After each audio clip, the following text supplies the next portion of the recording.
Hi guys, this is नंदन। इस video में Samsung frame 55 inch 4K QLED smart TV की unboxing और review करेंगे। फ्लिपकार्ट से ऑर्डर किया था और लगभग 25 डेज से यूज कर रहा हूँ मैं इस टीवी को। काफी सारी मूवीज, टीवी शोज और स्पोर्ट्स देखने के बाद सारे प्रोज एंड कॉन्स को इस रिव्यू में इंक्लूड किया है। देखने के बाद अगर आपका कोई भी क्वेश्चन या रिक्वेस्ट हो तो आप कॉमेंट सेक्शन यूज कर सकते हैं। डिस्क्रिप्शन में टाइम कोड्स भी प्रेजेंट है, सो अगर आप किसी पर्टिकुलर सेक्शन को पहले देखना चाहें तो टाइम कोड्स पर क्लिक कर देख सकते हैं।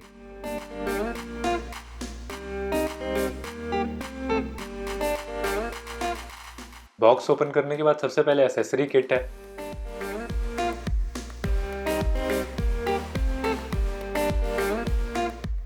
देन क्विक सेटअप गाइड और स्टैंड रखे हैं।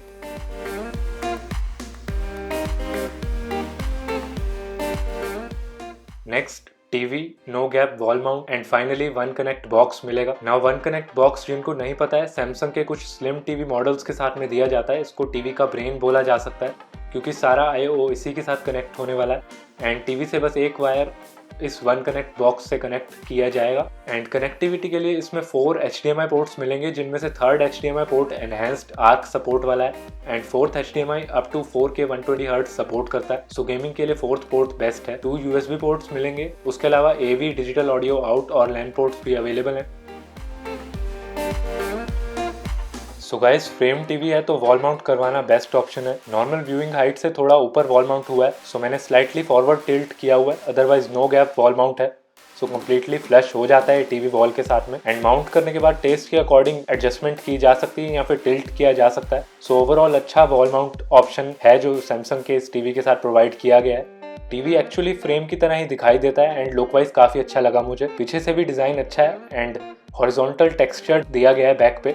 व्हाइट कलर का सैमसंग वन रिमोट दिया गया है साथ में एंड टीवी की तरफ पॉइंट करने की नीड नहीं है इस रिमोट को यूज करने के लिए। वॉइस कंट्रोल के लिए माइक अवेलेबल है और वन रिमोट नाम इसलिए है क्योंकि टीवी के अलावा बाकी HDMI कनेक्टेड डिवाइसेस को भी इसी रिमोट से कंट्रोल किया जा सकता है। अगर डिवाइसेस CEC सपोर्ट नहीं करते हैं तो भी उन्हें कंट्रोल किया जा सकता है इसी रिमोट से, which is a good thing. Setup box के रिमोट की नीड नहीं पड़ी मुझे नॉर्मल टीवी देखने के लिए भी। अदर देन दैट प्लास्टिक से बना हुआ रिमोट है, लाइट वेट है and overall build quality and design decent है। लेकिन अगर कलर ब्लैक होता तो बेटर होता मेरे ओपिनियन में।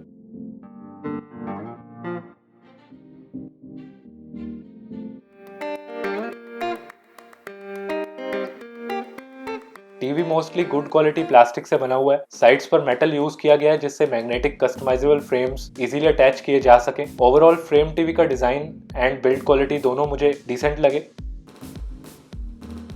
Setup was fairly simple. Remote या स्मार्ट थिंग्स ऐप से सेटअप किया जा सकता है फ्रेम टीवी को, बस सैमसंग अकाउंट नेसेसरी है। UI भी सिंपल ही है गाइस। रिमोट कंट्रोल पर होम बटन दबाकर एक्सेस किया जा सकता है एप्स या सेटिंग्स को एंड वॉइस कंट्रोल से भी आप ऐप स्विचिंग या बेसिक सेटिंग्स कर सकते हैं। सैमसंग का टाइजन OS यूज करते हैं Samsung smart TVs and Google assistant, Alexa और बिक्सबी स्मार्ट असिस्टेंट तीनों का सपोर्ट प्रेजेंट है इस OS में। सेटअप के दौरान कोई भी एक असिस्टेंट सिलेक्ट किया जा सकता है एंड सेटिंग्स में स्विच भी किया जा सकता है एट एनी टाइम। वॉल्यूम 20। अगर गूगल होम या Amazon Echo smart speakers use करते हैं तो उनसे भी कंट्रोल किया जा सकता है इस टीवी को। Volume controls and TV on off करना काफी इजीली पॉसिबल है इनिशियल सेटअप के बाद। Alexa, open Z5 on TV. Getting Z5 from Samsung.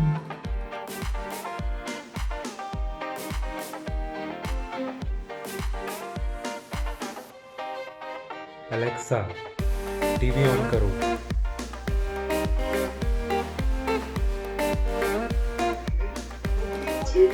So guys, home button press करके मेन्यू एक्सेस किया जा सकता है। राइट साइड पर एप्स का क्विक एक्सेस मिल जाएगा। इन एप्स की पोजीशन चेंज की जा सकती है और नए एप्स ऐड किए जा सकते हैं। नीचे सैमसंग की रिकमेंडेशंस मिलेंगी, एड्स भी बोल सकते हैं इनको, नहीं होती तो ऑब्वियसली बेटर होता। लेफ्ट साइड पर आर्ट मोड और एम्बियंट मोड है जिन्हें कुछ ही देर में देखेंगे। देन एप्स सेक्शन में कुछ ऐप सजेशंस और सारे इंस्टॉल्ड एप्स दिखेंगे। सर्च ऑप्शन प्रेजेंट है और उसके बाद सोर्स ऑप्शन है एंड देन सेटिंग्स का ऑप्शन है। क्विक सेटिंग्स ऊपर से कर सकते हैं या फिर आइकन पर क्लिक करके ऑल सेटिंग्स पर जा सकते हैं। सो गाइस, टाइजन OS का ऐप स्टोर एंड्रॉइड टीवी या गूगल टीवी के ऐप स्टोर जैसा तो नहीं है, but still decent options available हैं एंड नॉर्मल यूजर्स को स्मार्ट टीवी में जो भी ऐप्स चाहिए होते हैं वो सारे आपको इस ऐप स्टोर में मिल जाएंगे। Now coming to the art mode, 20 art works free मिलेंगे एंड बाकी आर्ट वर्क्स पेड होने वाले हैं। ओवर 1200 आर्टवर्क्स अवेलेबल हैं एंड पर्सनल पिक्चर्स भी अपलोड की जा सकती हैं। मंथली प्लान की कॉस्ट 300 रुपीज़ है, जिसमें फर्स्ट मंथ फ्री मिलेगा, और एनुअल प्लान 3000 रुपीज़ कॉस्ट करेगा, जिसमें फर्स्ट 5 मंथ्स फ्री होंगे। और शायद एनुअल प्लान अभी 10 रुपीज़ में अवेलेबल है आई थिंक। इस टीवी में एम्बिएंट लाइट सेंसर और मोशन डिटेक्टर भी प्रेजेंट है, सो ऑटो ब्राइटनेस और ऑटो ऑन ऑफ जैसे ऑप्शंस मिल जाएंगे। ओके, सो जितना आर्ट मोड और एम्बिएंट मोड को मैं समझ पाया हूँ, उसमें art mode plain simple wallpapers की तरह है और एम्बिएंट मोड एंड्रॉइड डिवाइस में मिलने वाले लाइव वॉलपेपर्स की तरह है। अगेन पिक्चर सेटिंग्स दोनों ही मोड्स में अपने टेस्ट के अकॉर्डिंग सेट की जा सकती हैं। अगर आप सैमसंग फ़ोन यूज़ करते हैं तो स्मार्ट थिंग्स ऐप में कुछ एक्स्ट्रा ऑप्शंस मिलेंगे जो कि दूसरे फ़ोन्स के लिए अवेलेबल नहीं है। फ़ोन से वीडियो रिकॉर्डिंग करते वक्त टीवी पर फुटेज देखा जा सकता है, टीवी पर फ़ोन मिरर किया जा सकता है,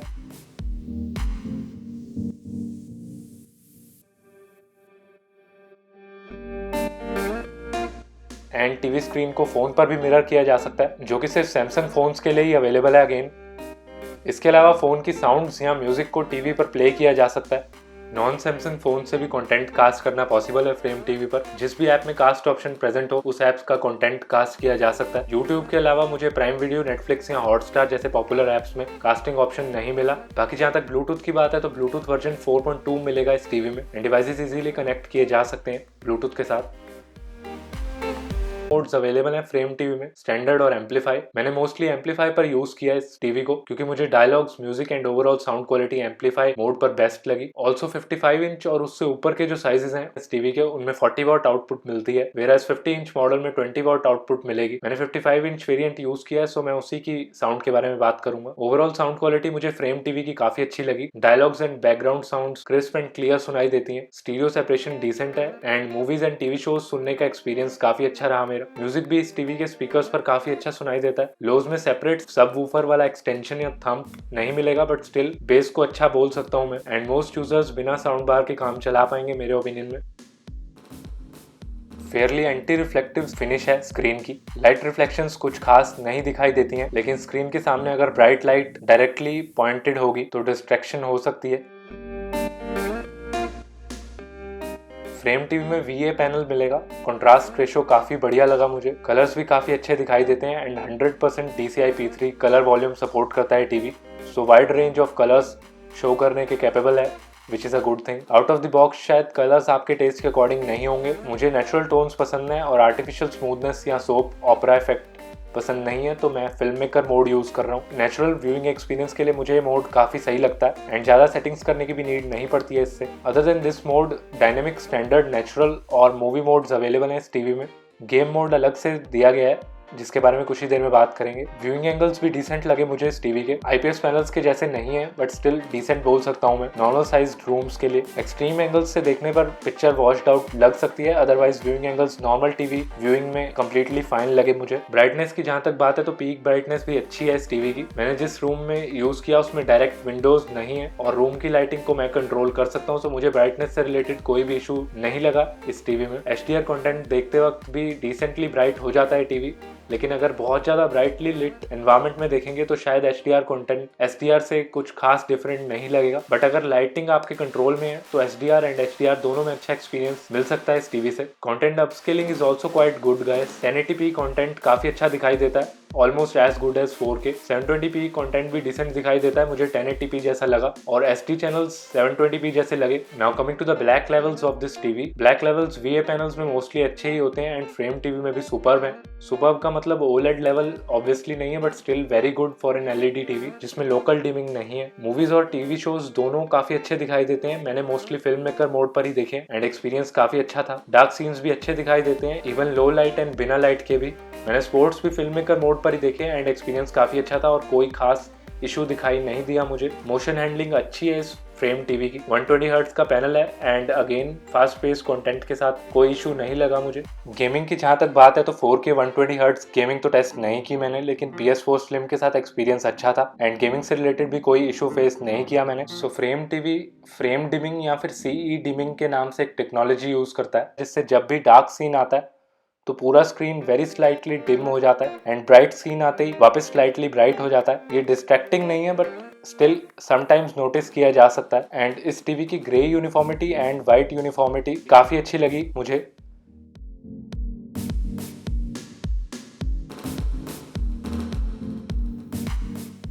लेकिन क्योंकि ये एक एज लिट टीवी है, सो एज लिट टीवीज का कॉमन इशू मेरे यूनिट में भी प्रेजेंट है। HDR मोड या हाई ब्राइटनेस पर कंप्लीट स्क्रीन जब ब्लैक होती है तो कुछ ब्राइट स्पॉट्स नोटिसेबल है मेरे यूनिट में, जो कि डार्क एनवायरनमेंट में डार्क HDR सीन्स देखते वक्त समटाइम्स नोटिस किए जा सकते हैं या फिर कंप्लीट ब्लैक स्क्रीन पर नोटिस किए जा सकते हैं। ऑल्सो अगर माइनर सी भी लाइट रूम में ऑन हो तो पता नहीं लगता इन पैचेस का, ब्लैक एकदम यूनिफॉर्म लगता है। एंड सबसे बड़ा इशू जो मैंने अपने फ्रेम टीवी यूनिट में फेस किया वो था टॉप लेफ्ट कॉर्नर पर दिखने वाली ये लाइन, जो कि मोस्टली ग्रे शेड्स पर दिखाई देती है एंड परमानेंटली वहीं फिक्स्ड है। सो गाइस, जरूरी नहीं है कि टॉप ब्रांड्स के टीवीज में इश्यूज नहीं निकले, हाँ, लेकिन चांसेस एंड इंटेंसिटी कम हो सकती है स्मॉल ब्रांड्स के कंपैरिजन में।